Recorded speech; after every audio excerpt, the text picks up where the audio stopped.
سوائے اس کے کہ ہم کسی کو اجازت دیں اس بات کی. صحیح بخاری جلد نمبر 1 حدیث نمبر 331 والیوم نمبر 1 حدیث نمبر 331. محمد صلی اللہ علیہ وسلم فرماتے ہیں انشاءاللہ قیامت میں اللہ مجھے شفاعت کی اجازت دے گا. نبی نے تکبر سے نہیں کہا انشاءاللہ میں قیامت کے دن اللہ کے پاس اجازت دیا جاؤں گا کہ میری امت کے لیے شفاعت کروں. لیکن نبی صلی اللہ علیہ وسلم نے ایسا نہیں کہا کہ پوری امت. صحیح مسلم جب آپ پڑھیں گے شفاعت سے متعلق احادیث، جب آپ احادیث پڑھیں گے نبی صلی اللہ علیہ وسلم فرماتے ہیں میں شفاعت صرف انہی کی کروں گا جس کی میرا رب مجھے اجازت دے گا. کیا کہا؟ سب کی نہیں. مجھے میرا رب جس کی اجازت دے گا صرف انہی کی شفاعت کروں گا. تو پہلا اصول کیا ہے؟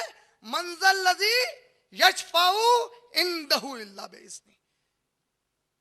کس کی ہمت ہے جو اللہ کے پاس شفاعت کرے بغیر اللہ کی مرضی کے. میں نے اپنی آج کی تقریر کی شروعات سورہ زمر سورہ نمبر 39 آیت نمبر 44 سے کی. قل، بڑی اہم آیت ہے شفاعت کے لیے. دیکھیں میں نے ایک بات بہت اہم آپ لوگوں کو آج بتائی ہے. کیا؟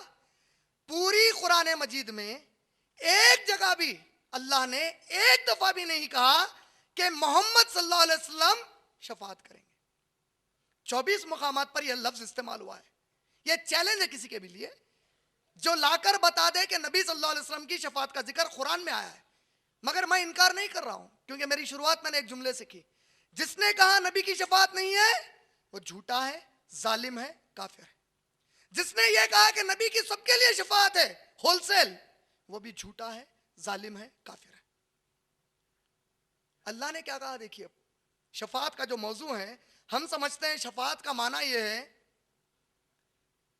اللہ تعالیٰ قیامت جب قائم کر دیں گے، میدان محشر قائم ہوگا، جس کے جو دل میں آئے گا ٹھہر کر ارے کیسا نہ کرتا بھائی تو اللہ ہے نا، ارے نہیں کرتا کیا اب ہم کرو بول رہے ہیں نا.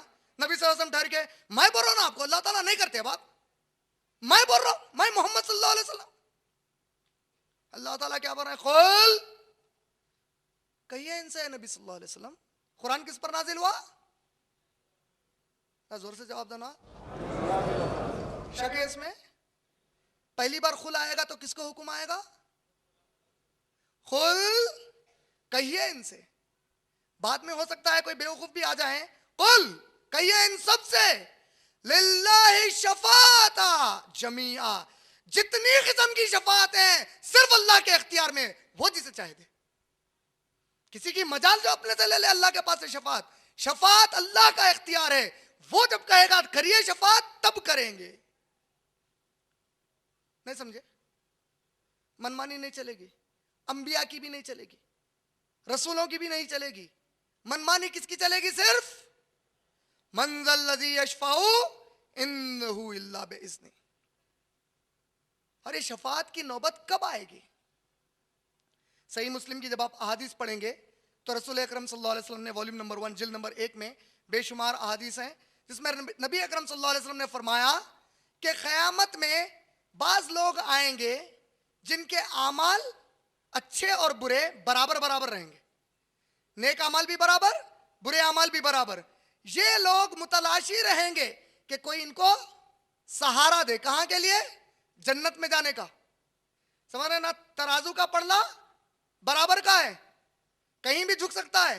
ذرا ادھر ہو گیا جہنم میں، ذرا ادھر ہوا جنت میں. سہارا، شفاعت چاہیے. اللہ جانتا ہے کہ اس کے بندے ہیں یہ. اللہ تعالیٰ محمد صلی اللہ علیہ وسلم کے دل میں ان کے بارے میں ڈال دے گا کہ ان کے لیے نبی ذرا شفاعت کر دیجئے. نبی صلی اللہ علیہ وسلم شفاعت کریں گے اور یہ جنت میں بھیج دیے جائیں گے. دوسرے وہ لوگ جو اچھے اور برے اعمال ملا ملا کر کرتے تھے، اچھے عمل بھی ملا کر کر رہے ہیں، برے عمل بھی برابر نہیں ہے. جب ناپا گیا تو تھوڑے برے عمل زیادہ نکل گئے. لیکن اللہ تعالیٰ جل جلالہ ہے یا رحمان اور رحیم ہے؟ جل جلالہ بھی ہے، لیکن زیادہ کیا ہے؟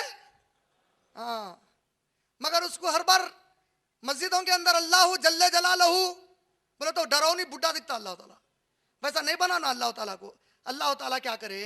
ارے بدعقل انسان، کم بخت کچھ تو بھی مجھے پکارے گا تو، میں تجھے میری تعریف دیتا ہوں, میرا تعارف دیتا ہوں, مگر سورہ فاتحہ شروع کرے. سورہ فاتحہ پہ لڑ کے مر رہی امت, مگر تعارف ابھی تک نہیں معلوم اللہ تعالیٰ سب سے زیادہ پسند کیا کرے. الحمدللہ رب العالمین. کہیں عیسائیوں کے ایسا ہو میں فادر مت بول, ہو میں لارڈ بول, بولے ابا مت بول, ربنا بول, بولے سمجھ میں آیا. میں ابا نہیں ہوں کس کا بھی, ابا امی ممی پپا کچھ بھی نہیں, رب ہوں. ربنا الحمدللہ رب العالمین. یہ رب کیسا ہے؟ تیرے ماں باپ تجھے پالتے ہیں نا, کیسا دیتے ہیں؟ لے رے کھا صبح کا, چل لے دوپہر کا کھا, ہاں مدا لے گھر کے باہر جا چبوترے پہ سے کھا لے رات کا.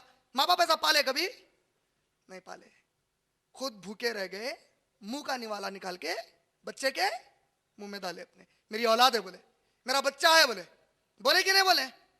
سب کو بولے نہیں بولے؟ یاد ہے اللہ اس سے زیادہ محبت سے پال رہا. کیا بولا؟ الرحمن الرحیم ہوں میں تمہارے حق میں تم کو تکلیف سے نہیں پالتا, میں تم کو غصے سے رزق نہیں دیتا, میں محبت سے پالتا ہوں. رحمان کسے کہتے ہیں؟ رحمان کا لفظ رحمہ سے نکلا ہے. عائشہ رضی اللہ تعالی عنہا کی صحیح بخاری میں حدیث شریف ہے. عائشہ رضی اللہ تعالی عنہا فرماتی ہیں امہات المومنین, رحمان جو صفت ہے اللہ کی وہ رحم سے نکلی ہے. اللہ نے جب انسان میں عورت کا رحم پیدا کیا, بچہ کہاں رہتا؟ ماں کے رحم میں رہتا.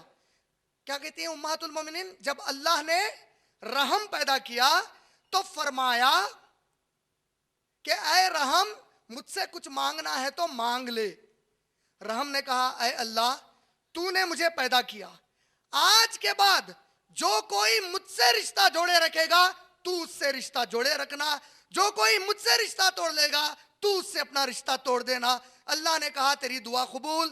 مطلب اگر کوئی انسان آپس کی رشتہ داری خطا کرتا ہے تو وہ رشتہ داری خطا نہیں کر رہا ہے, اللہ سے تعلق خطا کر رہا ہے, کیونکہ اللہ نے وعدہ کیا ہے. ہمارے رشتے کہاں سے بنے؟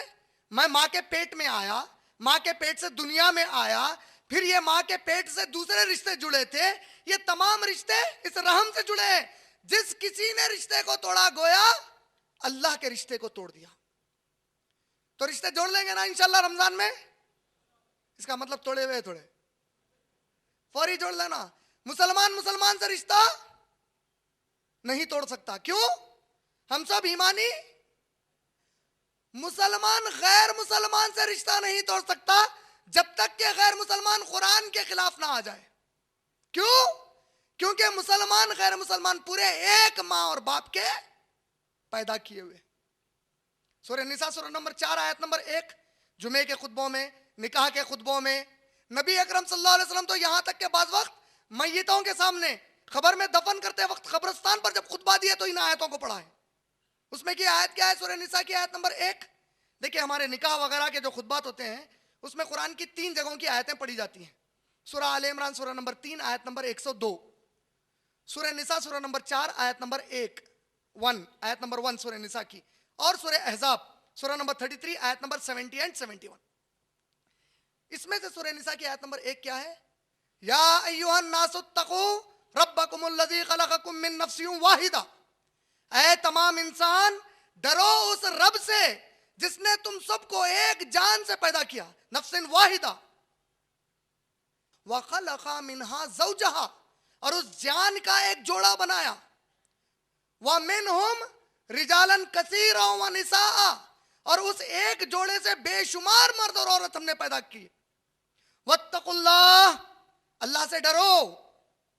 واتقوا اللہ الذی تساءلون بہ والارحام, اللہ سے ڈرو. کس بات سے؟ اس بات سے کہ تم اس کا نام لے کر اپنے سے ایک عورت کا رشتہ جوڑتے ہو. کل تک اگر وہ بچی سے میں بستر کروں تو زنا, کہا اے اللہ تیری ذات کا واسطہ دے کر اسے میں اپنی زوجہ اپنی بیوی بناتا ہوں, اس رحم کو جو آگے نسل بڑھانے والا ہے اس کو میں اپنی ذمہ داری میں لیتا ہوں. اللہ نے کہا ڈرو, تم لوگ میرا نام لے چکے ہو.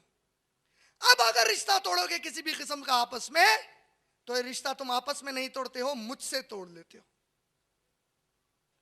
رشتہ جوڑنا چاہیے ماشاءاللہ. اچھا رحم کیوں کہا؟ وہ رحم ایسی, آخر کتنا آسان لفظ ہے. دیکھیں را ہا ما رحم. اس کو رحم کیوں کہا گیا؟ رحم عربی زبان میں کہتے ہیں کسی بھی ایسی جگہ کو, کسی بھی ایسے مقام کو جہاں پر اگر کوئی چیز رکھ دی جائے تو وہاں پر جو رکھنے والا ہے وہ رکھی